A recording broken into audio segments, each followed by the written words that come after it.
That's our signal to start, right? Good morning, everyone. The meeting is called to order. Mr. Troman, has anyone signed up for public comment? Yes, sir. Thank you, Mr. Troman. Good morning, sir. How are you this morning? Very well, and happy Thanksgiving, commissioners. Welcome back. All right, on agenda item 3, we have no cases to reconsider. Correct. Then on agenda item 4, tax liability cases, we have 2 cases on docket 48. You missed, Ms. Miller, you missed the big walk-up music episode last meeting. He provided his own walk-up music. I heard about that. Okay, good. It is a one-time thing, but it was exciting, so. Maybe a prize later. Good morning. For the record, Hugh Daniel, Special Program Appeals. There are 2 tax liability cases on docket 48. The first case number is TD-24-042-0724, Commissioner Esparza. Agree with the recommendations. Commissioner Trevino. I agree with staff's recommendation. And Chairman Daniel. Agree with staff recommendation. Thank you. The second case number is TD-24-048-0924, Commissioner Esparza. Agree with the recommendation. Commissioner Trevino. I agree with staff's recommendation. And Chairman Daniel. Agree with staff recommendation. Thank you. That concludes tax liability cases on this docket. Thank you very much. No fair housing cases on agenda item 5, no child care labor cases on agenda item 6. Under agenda item 7, we have no wage claim cases on docket 48 that are pulled for additional discussion. That's correct. None pulled for additional discussion, but you should have received the wage claim short form dissent list for docket 48. I move we accept staff recommendations on the remaining wage claim cases on docket 48. I second the motion except for those cases which I am dissenting, as reflected on wage claim short form dissent list for docket 48. I concur with the chairman's motion, except for the cases on which I am dissenting as reflected in wage claim short form dissent list for docket 48. Motion passes with the exceptions noted, and now we'll move to agenda item 8, consideration of unemployment insurance cases on docket 48. Please proceed when you're ready. The following cases are being called as a group.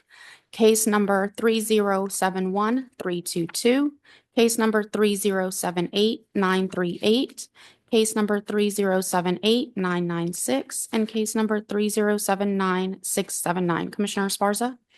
And these four companion cases involving late appeals to the commission and late protests and chargeback rulings. The fact situations are the same except for the specific determinations and late dates and appeal dates. As noted in the companion case in group 3 that we'll discuss today, the employer's ability to deal in a timely manner with chargeback notices and determination is greatly hampered by confusion over TWC information during the pandemic. Conflicting advice from TWC local and state offices, U.S. Postal Service and TWC office closures, shutdown orders, and mail delivery problems. Accordingly, we should hold the commission appeals in these 4 cases timely, find the employer's responses to the notice of maximum potential chargeback timely, and have the cases resubmitted on the chargeback issues. The employer's appeal to the commission should be dismissed as late. The employer provided no reason for their late appeal, and there is no good cause exception to the timeliness rules. The commission does not have jurisdiction due to the employer's late appeal. Dismiss the employer's appeal as late protest to the notice of maximum potential chargeback. Employer's account remains charged. The employer's appeal to the commission should be dismissed as late because there is no evidence that the commission's extensive delays due to the COVID-19 pandemic beginning in 2020 caused misinformation for this employer following an AT hearing that this employer attended in the latter part of 2022. Late commission appeal, leave the AT in full force and effect. Short form dissent. Yes, sir. The following cases are being called as a group. Case number 3078845, 3083293, and case number 3089224. Commissioner Esparza? In the 3 companion cases involving late appeals to the commission, late appeals to the appeal tribunal, late protests, and chargeback ruling, the fact situations are the same except for the specific determination and the appeal dates. As noted in the companion case in group 3 that we'll discuss today, the employer's ability to deal in a timely manner with chargeback notices and determination was greatly hampered by confusion over TWC information during the pandemic. Conflicting advice from TWC local and state offices, USPS and TWC office closure, shutdown orders, and mail delivery problems. Accordingly, we should hold the commission appeals in these 3 cases timely, find the employer's appeals from the initial determinations timely, and find the employer's notices of maximum potential chargeback timely, and have the cases resubmitted on the chargeback issues. The employer's appeal to the commission should be dismissed as late. The employer provided no reason for their late appeal, and there is no good cause exception to the timeliness rules. The commission does not have jurisdiction due to the employer's late appeal. Dismiss the employer's appeal as late, late employer appeal, late protest to notice of maximum potential chargeback. Employer's account remains charged.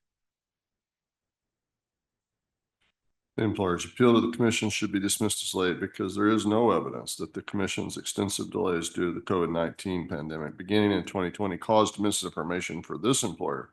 Filing an AT hearing that this employer attended in the latter part of 2022, late commission appeal will leave the AT in full force and effect. All right, short form consent. Yes, sir. The following case is being called out of order because it is related to the two previous groups. Case number 3083-078, Commissioner Esparza. This companion case is involving a reopening order under Rule 16, a late appeal to the appeal tribunal, a late protest and chargeback ruling. The fact situation is essentially the same in the cases in the first two groups of appeals. As the employer's witness testified, the employer's ability to deal in a timely manner with the chargeback notice and determination was greatly hampered by the confusion over TWC information during the pandemic. Conflicting advice from TWC local and state offices, U.S. Postal Service, and TWC office closures, shutdown orders, and mail delivery problems. Accordingly, we should hold the employer's Rule 16 reopening requests timely, find the employer's appeal from the initial determination timely, find the employer's response to the notice of maximum potential chargeback timely, and have the case resubmitted on the chargeback issue.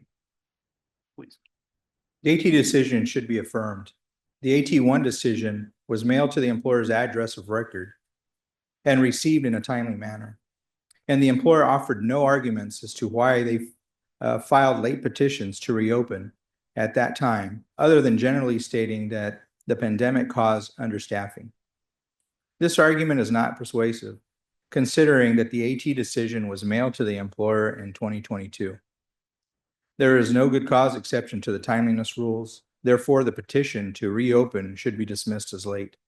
Affirm the AT, late petition to reopen, late employer appeal, late protest to the notice of maximum potential chargeback. Employer's account remains charged. Timely petition to reopen AT1, good cause for AT1, timely appeal, resubmit.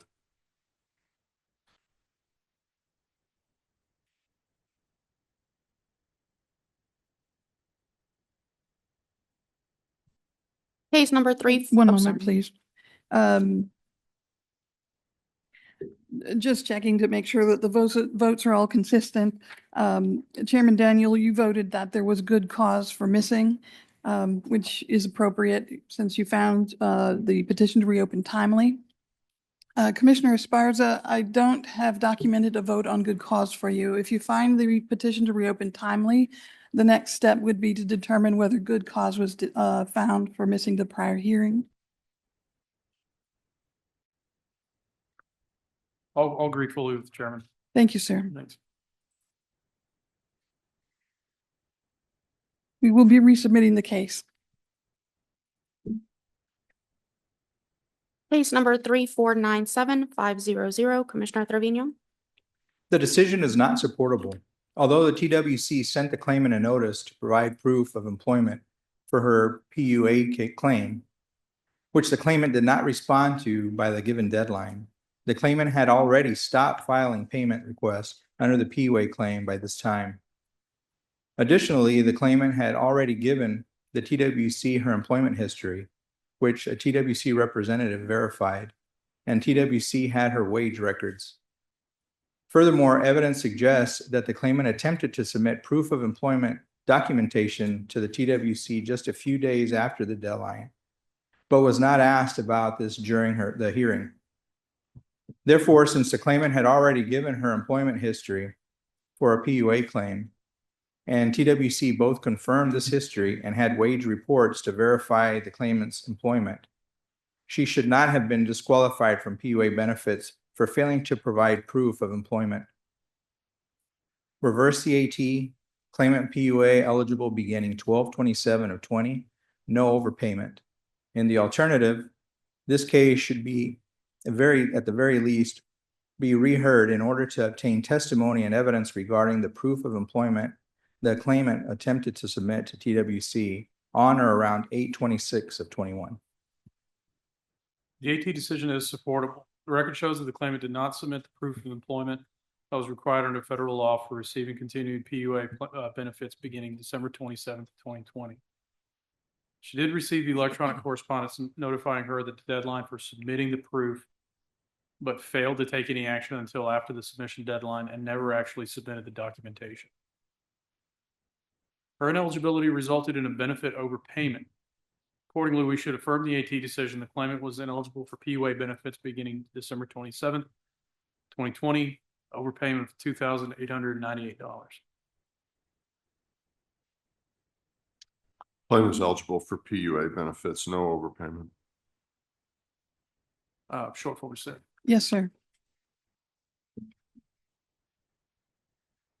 Case number 3546971, Commissioner Esparza.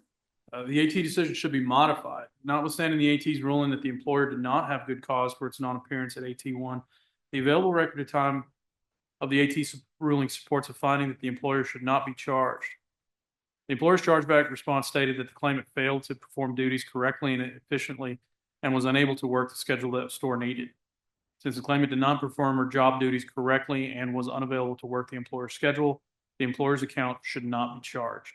As such, we should modify the AT decision. The employer had good cause for missing AT2. The employer did not have good cause for missing AT1, no chargeback.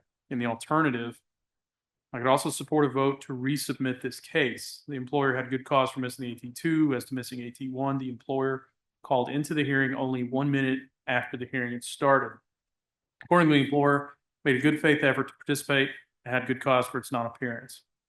We should therefore modify the AT decision. The employer had good cause for meeting AT2. The employer had good cause for missing AT1. Resubmit. The decision is correct. I agree that the employer established good cause for missing AT2. However, the employer failed to call in and register on time for the AT1 hearing because the owner was driving during the registration window. Since the employer did not attempt to register for the hearing prior to the scheduled start time and did not explain why he needed to be driving during the registration window, good cause to reopen the hearing was not established. As to the chargeback issue, the available record fails to show that the claimant violated any policy warranting termination. Therefore, it was not established that the claimant was separated under disqualifying circumstances, so the employer's account was properly subject to chargeback. Affirm the AT. Employer established good cause for AT2. Employer did not establish good cause for AT1. Employer's account remains charged. The employer established good cause for missing the hearings due to, in one case, an unexpected flight delay, and in the other case, an unnecessarily long phone registration wait time. So the employer did establish good cause for both AT1 and AT2 resubmit. We will resubmit the case.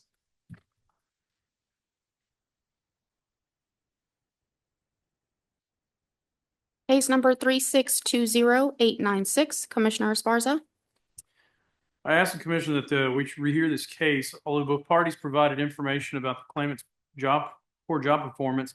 Information about the final incident was not developed. Since the hearing officer did not adequately question the parties about the final incident, a rehearing is necessary to allow for questioning of the parties and to admit any further relevant evidence regarding the job separation. Rehear. The decision is not supportable. The claimant resigned due to a change in her initial hiring agreement. The employer required the claimant to perform additional work for 2 companies that were not directly affiliated with her current employer. The claimant did not become aware of the additional job tasks assigned to her were not related to her current employer until at least 4 months of her employment. At that time, the claimant expressed her concerns to the company regarding the increased workload from having to perform work for these 2 different companies. But these issues were not resolved. Therefore, the claimant had good cause connected with the work for quitting due to the substantial change in the hiring agreement. Reverse the AT, no voluntary leaving, chargeback. Misconduct, no chargeback. We have not yet achieved a majority vote. Commissioner Esparza, you pulled the case? We'll agree with the chairman on that. Oh, hang on a sec. Yes, sir. Oh, wait, one moment.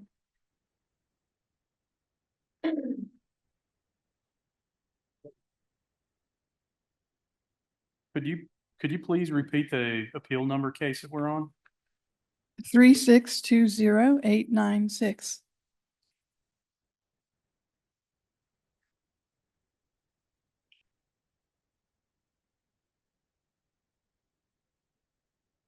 I'm sorry. It was case number 3620896, the 11th case of the 12 on today's docket.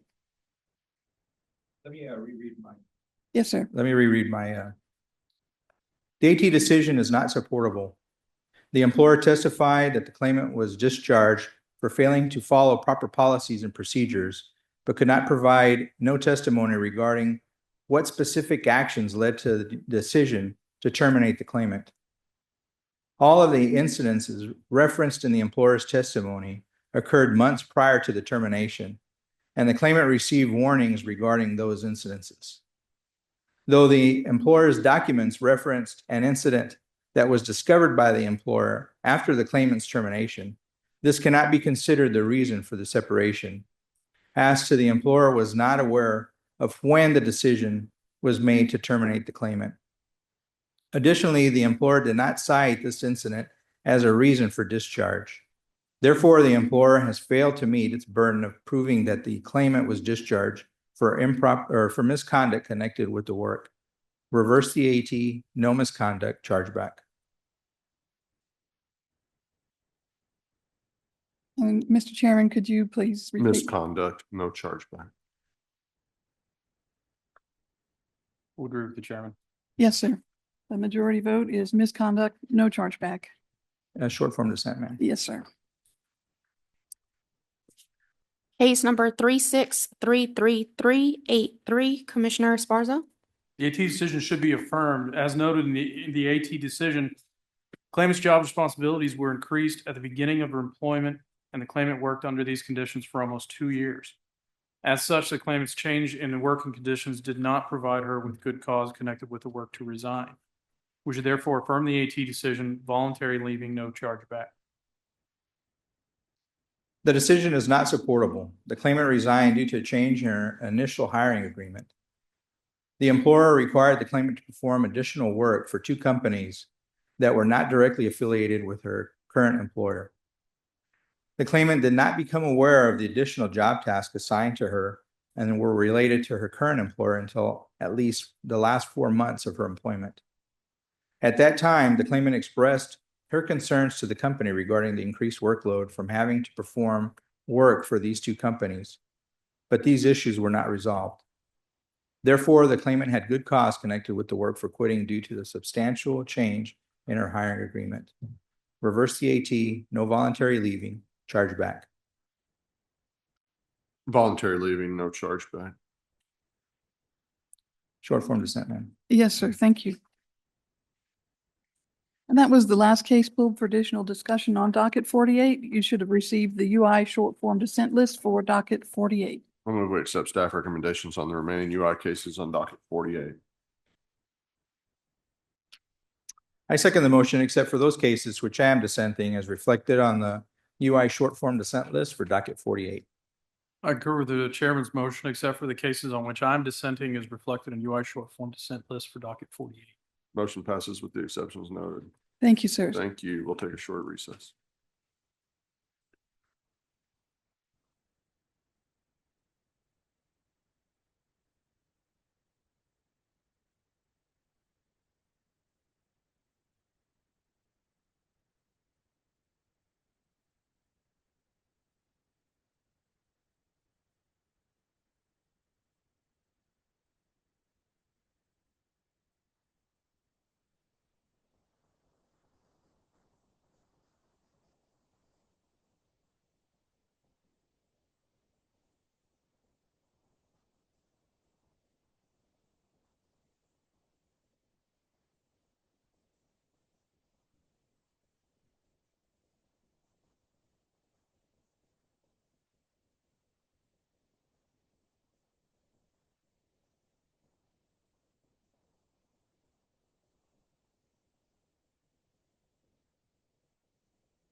This is agenda item 9, Adult Education and Literacy Strategic Plan Progress Report for fiscal year 2024 for submission to the Texas Workforce Investment Council, the governor, and the Legislative Budget Board. There you go.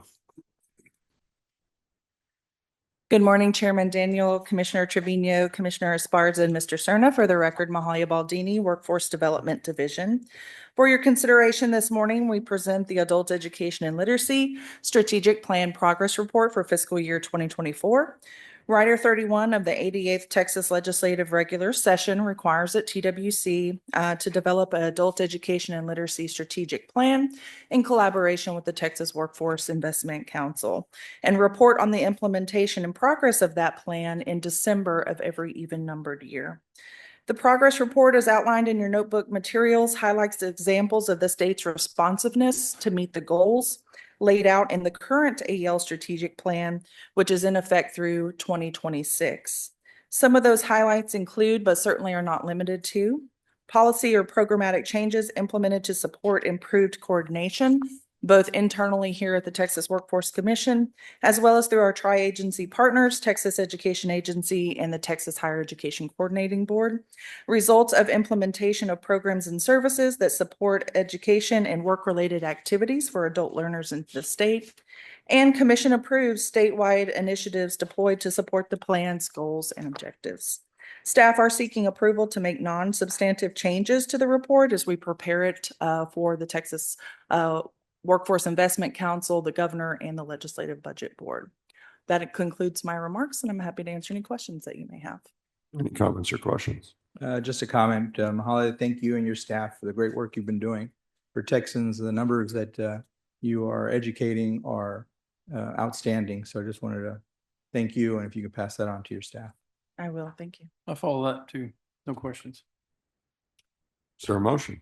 Chairman, I move that we approve the Adult Education and Literacy Strategic Plan Progress Report for fiscal year 2024 for submission to the Texas Workforce Investment Council, the governor, and the Legislative Budget Board as recommended today by staff. Second. Been moved and seconded, and the motion carries. Thank you. Thank you. Agenda item 10 has been postponed to a future meeting. Agenda item 11 is board nominations.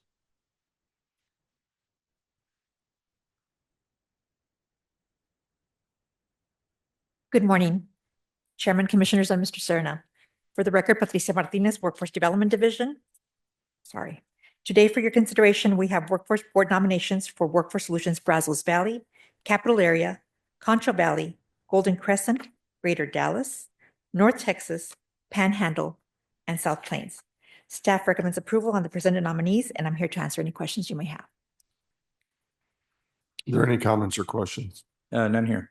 Questions. Is there a motion?